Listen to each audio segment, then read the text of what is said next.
साफ है कि अगर पुलिस ने विकास दुबे की इस धमकी को सीरियसली लिया होता तो बिखरू में 8 पुलिस वालों की जान नहीं जाती।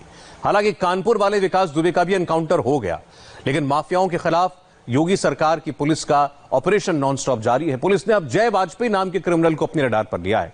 जय वाजपेयी को गैंगस्टर दुबे का फाइनेंसर कहा जाता है। हमने जय की क्राइम और इनकम टैक्स दोनों फाइल निकाली। अब तक ऐसी कहानियां आपने सिर्फ फिल्मों में सुनी होंगी, हुबहू वैसी कहानी है इस जय वाजपेयी की। पहले फ्रेम से ही इसकी रियल स्टोरी बहुत गौर से समझिए। आप अगर शुरुआत मिस कर देंगे तो पूरी कहानी समझने में दिक्कत होगी। फिल्म नहीं है, इस फिल्म के एक एक कैरेक्टर की कहानी है। काफिले में शामिल एक एक कार की स्टोरी है। डायलॉग का भी बड़ा मतलब है और जगह की भी बड़ी इंपॉर्टेंस है। गजब का सस्पेंस और थ्रिलर है इस फिल्म में, क्योंकि इन सब का कनेक्शन है मैं हूं कानपुर वाले विकास से। काला चश्मा और फिरोजी शर्ट पहने इस चेहरे को देखिए और पहचानिए, ये वही शख्स जय वाजपेयी है जिसे विकास दुबे का खजांची बताया जा रहा है, जो विकास दुबे के साथ कई पार्टियों में देखा गया था, जिसकी तस्वीरें कानपुर के तत्कालीन एसएसपी अनंत देव तिवारी के साथ आई थी, जिसके संबंध बड़े बड़े नेताओं और रसूखदारों से थे,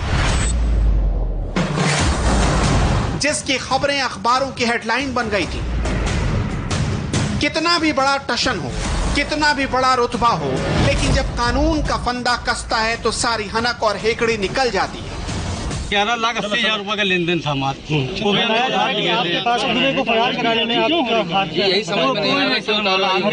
मेरी गाड़ियाँ भी वही थी। मैं एक दिन घटना में 3 दिन घर में रहा। मेरा फुटेज मेरे घर की मेरी गाड़ियों की सब फुटेज सब में मैं क्लीन चिट कोई नहीं। हमने मतलब मेरी मार्च के बाद से मेरी कोई जबरदस्ती का।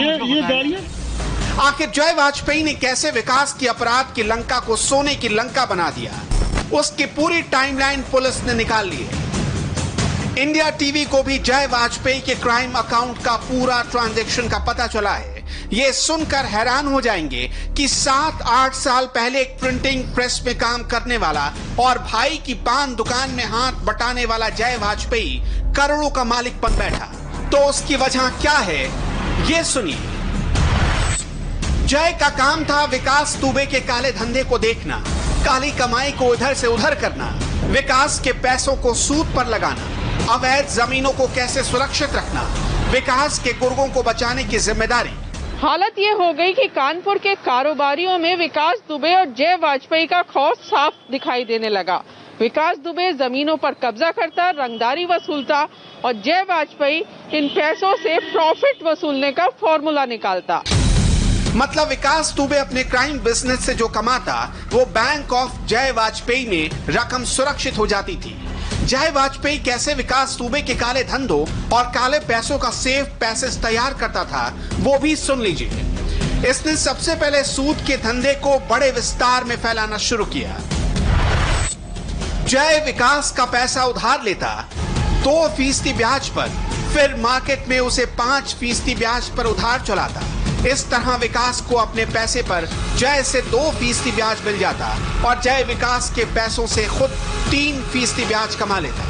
कहते हैं कि विकास के पैसे से जय वाजपेयी हर महीने करीब 50 लाख रुपए कमाता। कहते हैं कि विकास दुबे का करीब 15 करोड़ रुपए जय वाजपेयी के जरिए मार्केट में लगाए।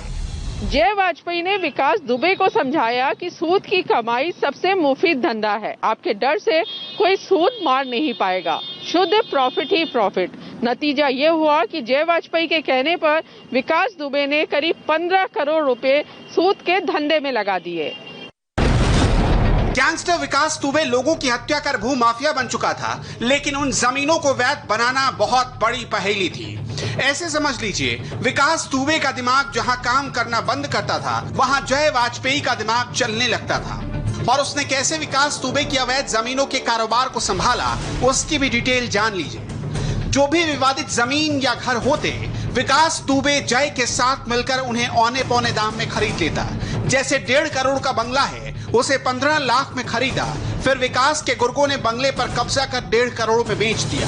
विकास के पास के चौबेपुर और बिठूर इलाके में जमीन काफी महंगी है। यहाँ जमीन 1 करोड़ बीघा तक है। यहाँ जमीनों में कब्जा करना, जमीनों की खरीद फरोख्त में विकास का कट होता था। ये सब हिसाब जय वाजपेयी देखता था। जय वाजपेयी का दिमाग और विकास की ताकत का कॉकटेल ऐसा बना कि पूरे कानपुर में इनकी तूती बोलने लगी। विकास ने ठेकेदारी के कमीशन को मार्केट में डाल दिया। चौबेपुर इंडस्ट्रियल एरिया से मिली लाखों की रंगदारी प्रॉपर्टी में इन्वेस्ट कर दी।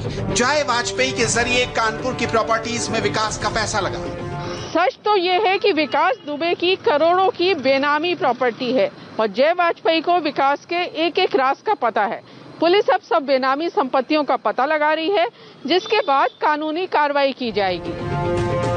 जब जब विकास दुबे पर मुसीबत आई, जय वाजपेयी ने उसकी हर बार मदद की। ये तस्वीर 5 जुलाई की है, जब विकास को यूपी पुलिस तलाश कर रही थी।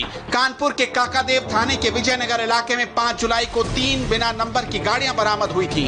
इनमें से एक फॉर्च्यूनर, एक ऑडी और एक वर्ना गाड़ी थी। आशंका जताई गई थी कि विकास को भगाने में इन गाड़ियों की मदद ली गई थी। जय ने भी माना कि ये तीनों गाड़ियां उसके दोस्तों की हैं। गाड़ी हमारे मित्रों के नाम से तीनों। कपिल, प्रमोद, राहुल।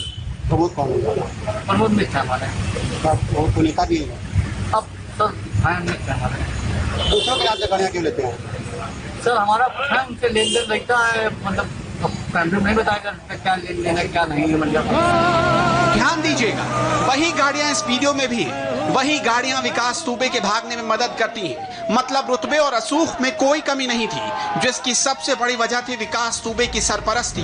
लेकिन पुलिस की हथकड़ी चढ़ने के बाद बड़े बड़ों का टशन निकल जाता है।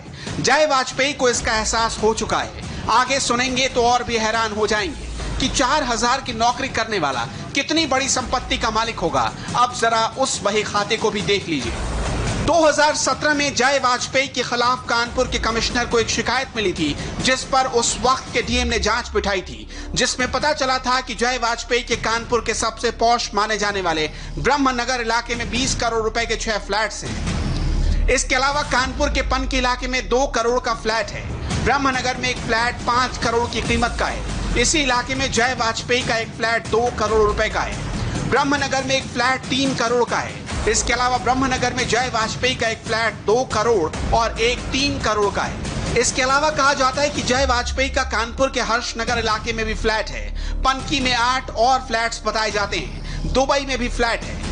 विकास दुबे का हाथ और जय वाजपेयी का साथ। नतीजा ये हुआ कि जय वाजपेयी का धंधा ही विकास के नाजायज काम को जायज बनाना हो गया, जिसके चलते कानपुर के बजरिया थाने में जय वाजपेयी पर 307 का मुकदमा भी दर्ज है। इस बीच यूपी पुलिस ने जय वाजपेयी और विकास दुबे की पूरी क्राइम फाइल को डिकोड कर दिया है, जिसमें हैरान करने वाले खुलासे हुए हैं। पुलिस को पता चला है कि जय वाजपेयी ने भागने में खुलकर विकास की मदद की थी। मेरा लेना देना नहीं है। 15 सालों से एक भी मुकदमे में उनके साथ लिप्त नहीं हूँ। कोई मुकदमे में लिप्त नहीं। पुलिस ने विकास दुबे को मदद करने के मामले में भी जय वाजपेयी को दोषी पाया है। पुलिस के मुताबिक 1 जुलाई को विकास दुबे ने जय वाजपेयी को फोन किया था और घटना वाले दिन जय वाजपेयी प्रशांत के साथ विकास दुबे के घर गया था।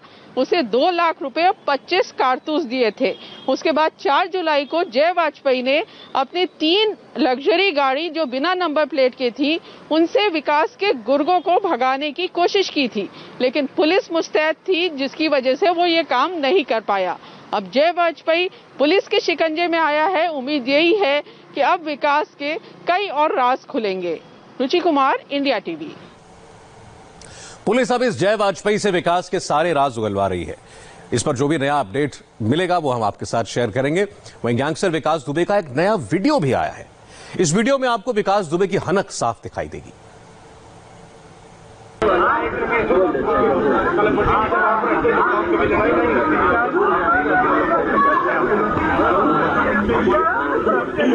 सितंबर 2019 में विकास दुबे जेल से छूटने के बाद अपने गांव वापस आया था।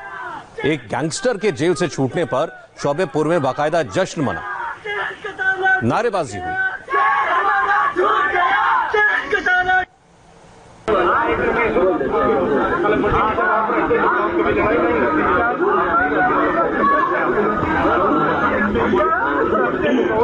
जेल का ताला टूट गया, टूट गया, जेल का ताला टूट गया, टूट गया, जेल का ताला टूट गया, टूट गया, जेल का ताला टूट गया, जेल का ताला टूट गया। नारे लग रहे हैं, जेल का ताला टूट गया, शेर हमारा छूट गया, यानी शेर कहा जा रहा है विकास दुबे को। फिर बताते हैं आपको, जेल से छूटने के बाद विकास दुबे के स्वागत की तस्वीरें हैं ये सितंबर 2019 में।